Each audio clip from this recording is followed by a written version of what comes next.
Our latest sporting heroine is a woman who has rowed her way across the Atlantic. It's taken Debra 3.5 months to row from Tenerife to Barbados. She started her journey with her husband, but continued on her own when he pulled out after only 2 weeks. This is fascinating, it's going to be brilliant. Her name is Debra Searle.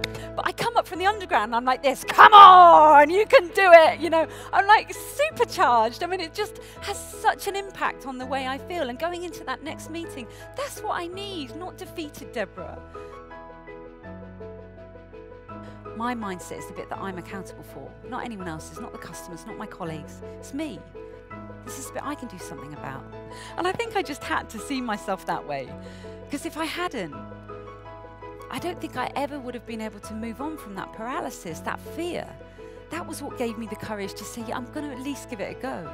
Debra Searle is definitely the best I have ever heard. I cried and I cried. She's amazing. It didn't matter anymore that they didn't believe I could make it. What mattered was that I believed I could make it. No, it was that line there, don't give up. And it was, I know this sounds a bit crazy, but it was like he was singing it just to me. Like every time he sang it, it was like, come on, Debra, don't give up now. You've come way too far.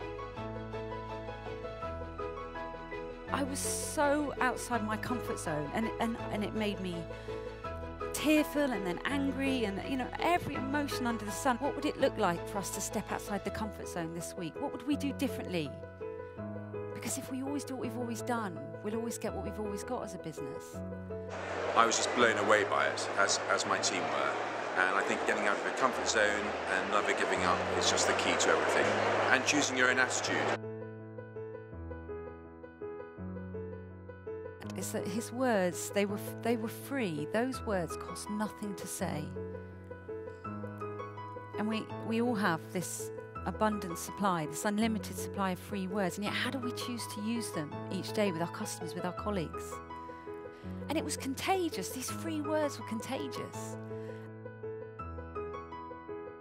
I just think we've got to have every little tool in the bag so that we stay motivated and productive. Well, I do, because I'm not naturally the kind of person that kind of leaps out of bed in the morning full of the joys of spring. I hate those people.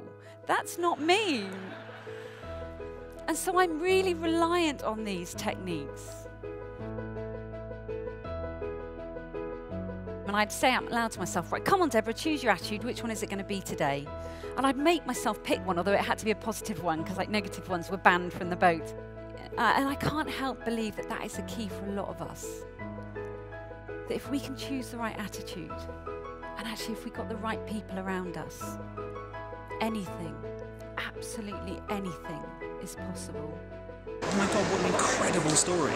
And she had a standing ovation, so that was a good sign. But there were people crying. I mean, it was just phenomenal. And it's been the best speaker of the whole event. I have to say, it was the best by far. But wouldn't that have been such a good end to the story? That would have been like the dream ending, wouldn't it? Thank you.